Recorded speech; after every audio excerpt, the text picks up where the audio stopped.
I am very pleased to be joined today by Rabbi Stephen Fuchs and Victoria Steinberg Fuchs. Vickie is a retired elementary school teacher. Rabbi Fuchs is the rabbi at Bat Yam Temple of the Islands in Sanibel, Florida. He has a long career in the Rabbinate spanning over 40 years. But one of the more interesting things that Rabbi and Mrs. Fuchs have done is they've taken their work to Germany several times, to the churches, to the schools. In fact, many times he was the first rabbi ever to preach in the pulpit of a German church, and he certainly was the first rabbi to preach at the Interfaith sermon at our historic St. Giles Cathedral here in Edinburgh. So, since you are also the author of many books and articles, Rabbi Fuchs, about faith, I was wondering how you and how Vickie see faith as being particularly relevant and important during some of the challenging times of your life. For example, I know from your bio that you suffered from some health challenges during certain times in your life. How do you see faith as being relevant and important? Well, first of all, I would say that for me personally, it's been crucial. I have had 2 open heart surgeries for congenital issues, things that I was born with. And they were very difficult because used to being active and exercising, I was unable to really do anything but lie there. And meditation became a part of my routine at that time in 1996 when I had my first open heart surgery, and I've been meditating regularly ever since. But the belief that God has expectations of us and the reality that most of the things about God beyond that are beyond my ability to understand and explain has been an ongoing and ever developing core principle of my life. And bottom line has become that despite that I can't understand why so many bad things happen to so many good people, I have to do my best, whatever challenges confront us, to try to do the little I can to make the world just a bit more just, caring, and compassionate. That's so interesting. I too had some health problems years ago, and I remember coming out of the amnesia, and the first thing I did was recite the Shehekianu, the prayer thanking God for our life, for sustaining us and helping us to reach this moment. And that little bit of faith and ritual gave me the strength to hold on, to get out of that bed and put one step in front of another. How about you, Vickie? During your life, you've moved to different cities, you've been parts of different congregations. How has faith given you the strength to carry on?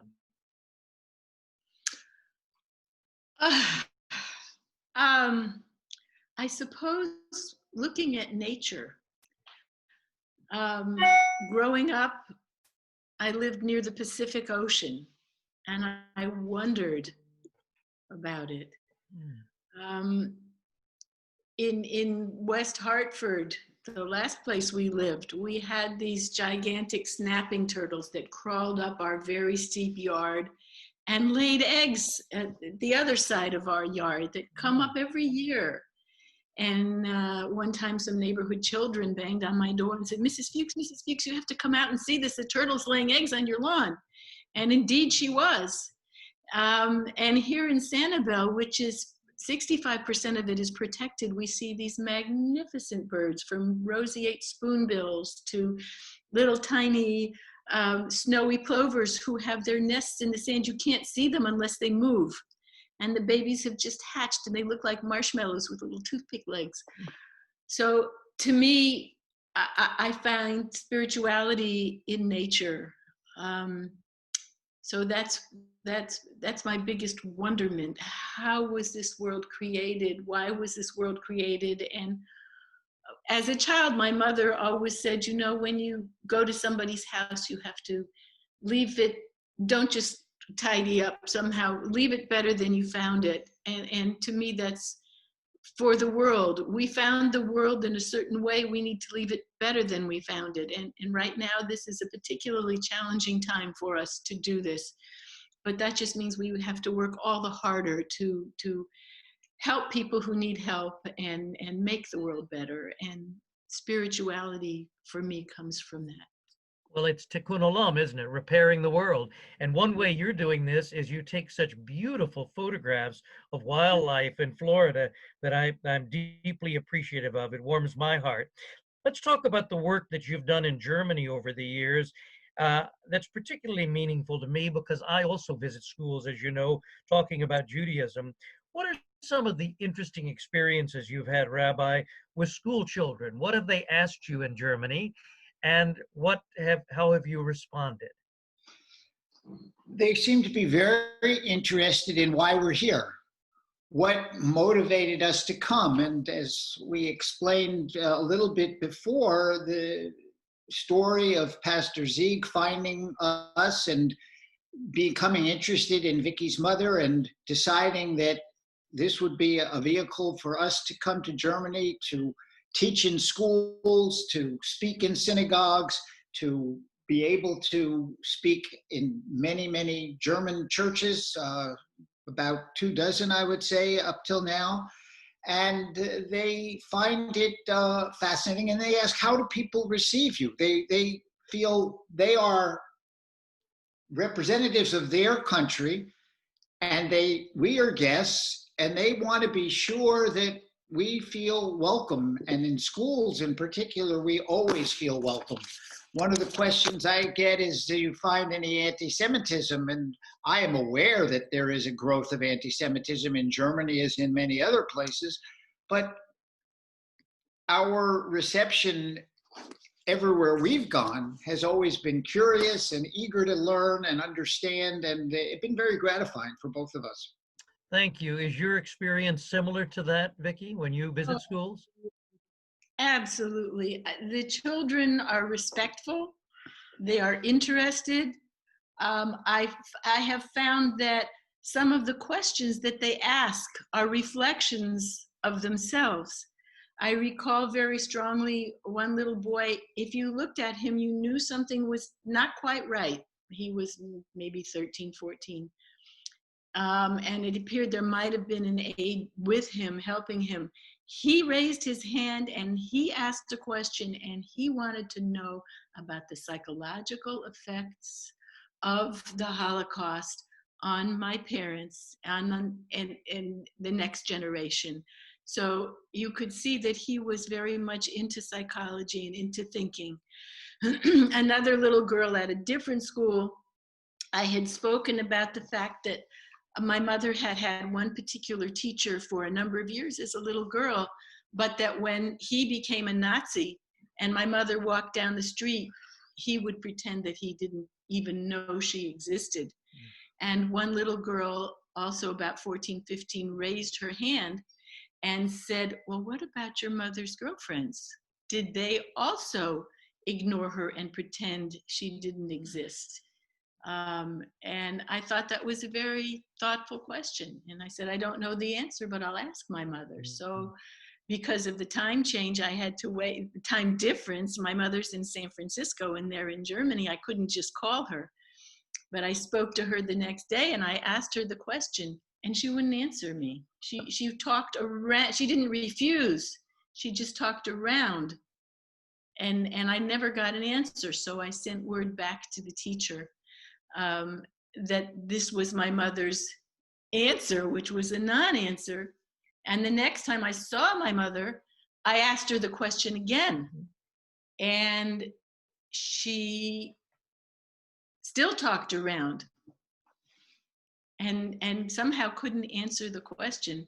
And so when we were in Germany the next year and at that same school again, which was in Bad Segeberg, I mentioned this question and all the kids knew who had asked the question. And that was the answer. But they were all sensitive because they all wanted to know the answer, but somehow intuited what the answer really was and how difficult things. that was the very beginning of my mother's experiences. Children are very sensitive, aren't they? You've as a teacher know how intuitive and sensitive they are, so they understood why she didn't want to answer that question. Speaking of current events in Germany, Rabbi Fuchs, the German military has recently announced that they're admitting Jewish rabbis now as chaplains. And this is the first time this has occurred since the start of World War II. Now, I know that you received a very high honor, the Four Chaplains Award.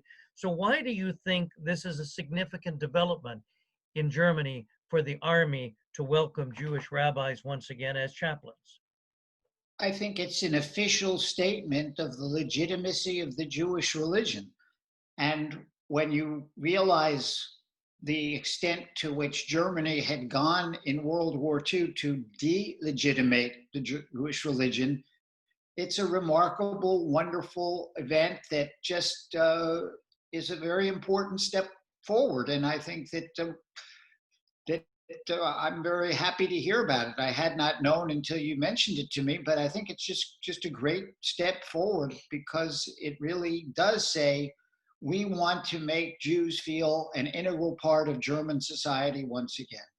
Excellent. It's all part of that evolution as we move forward. I wonder if you could tell us, both of you, how does faith and spirituality help us know during the COVID-19 pandemic, and also in your and my beloved home country, the United States of America, how does it help us cope during this time of civil unrest in America, and also the unrest from the health crisis of COVID-19? Vickie, tell me what experience you're having from your congregants in your synagogue or friends and family in terms of how faith might be helping get them through this COVID-19 period and the period of civil unrest.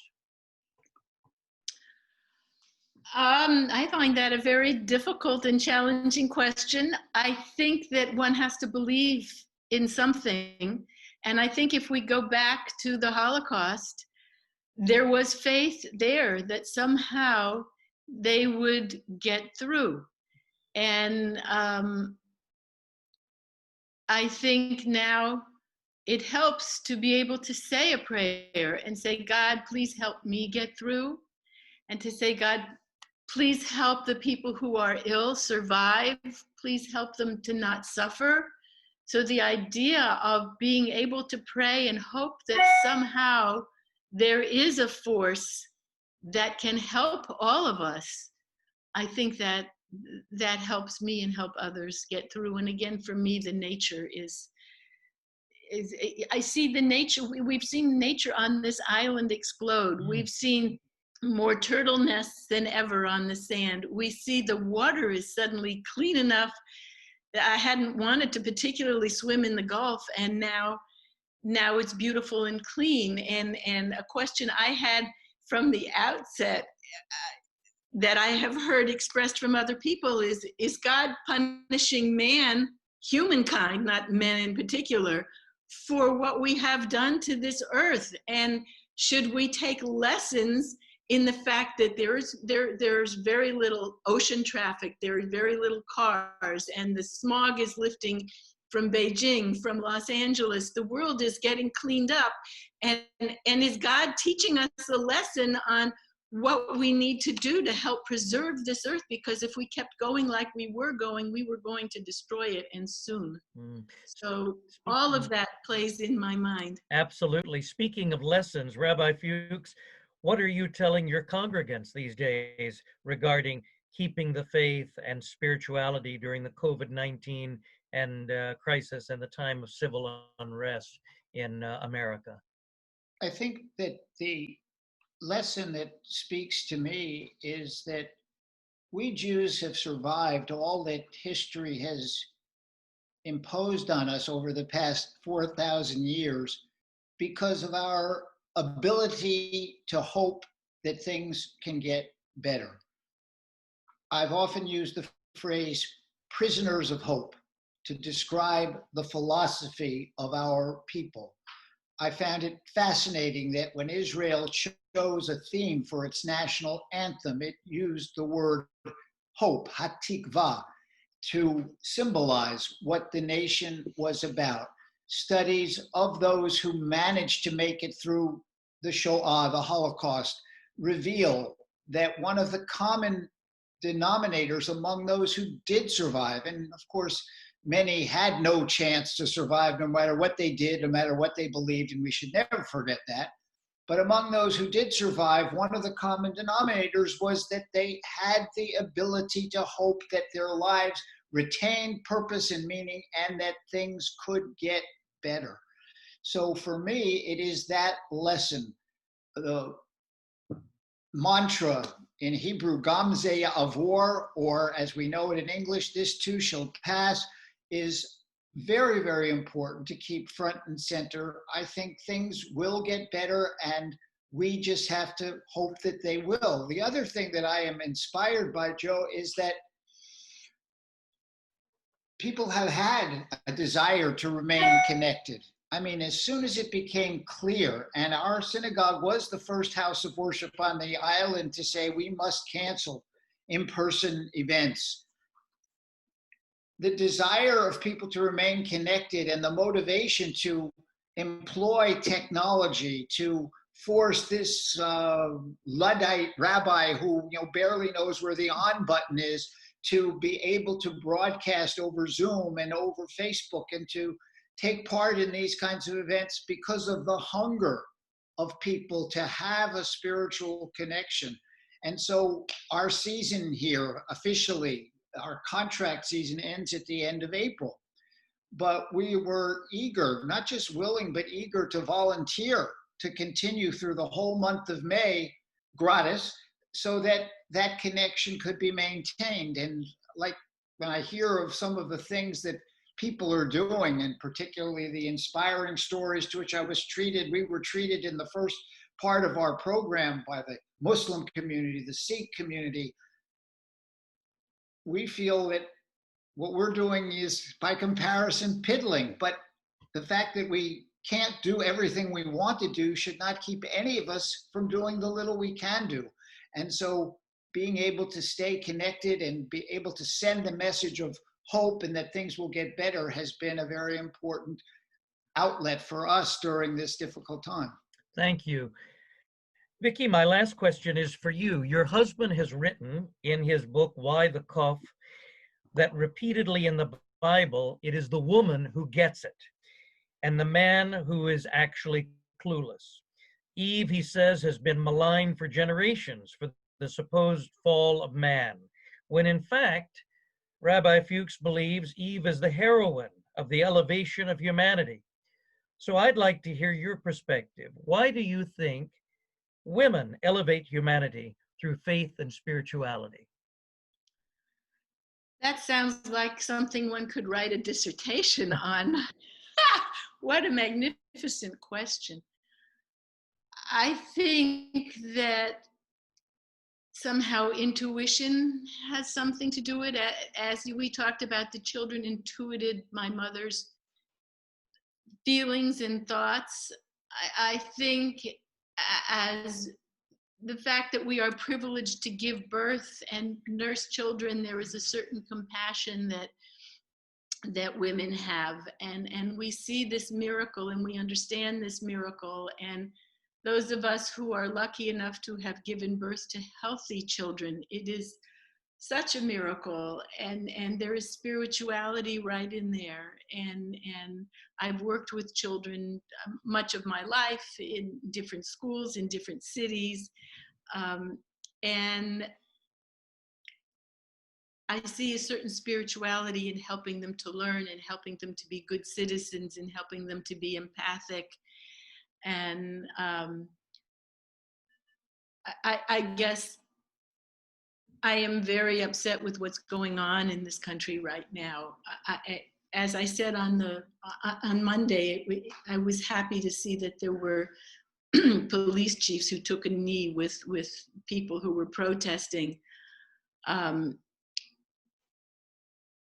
But there is a compassion that I feel and a helplessness that I feel, and I hope and I pray that somehow my belief in God and other people's belief in God no matter what the religion is, will find a way to bring us together and help solve these problems and help solve this terrible prejudice that needs to end, and it needs to end yesterday. Well, you just actually proved your husband's theorem, in my opinion, that indeed you do bring something very special to this discussion. Rabbi, when you were talking about hope earlier and the Hebrew national anthem, Ha-Tikvah, I was reminded that I believe in Judaism, as in many of the Abrahamic religions, to choose life is a commandment. We are required every day to choose life. And may I, on behalf of the Edinburgh Interfaith Association, thank both of you for choosing a life of faith and spirituality, bringing your messages to far-off places such as Germany, in difficult circumstances such as today. And may you and your congregation and your ministry and your family grow from strength to strength. Thank you for joining us. Thank Cheers. you very much, Professor Goldblatt. Cheers. And thank you for the opportunity to join you. We appreciate it. My pleasure. Our pleasure.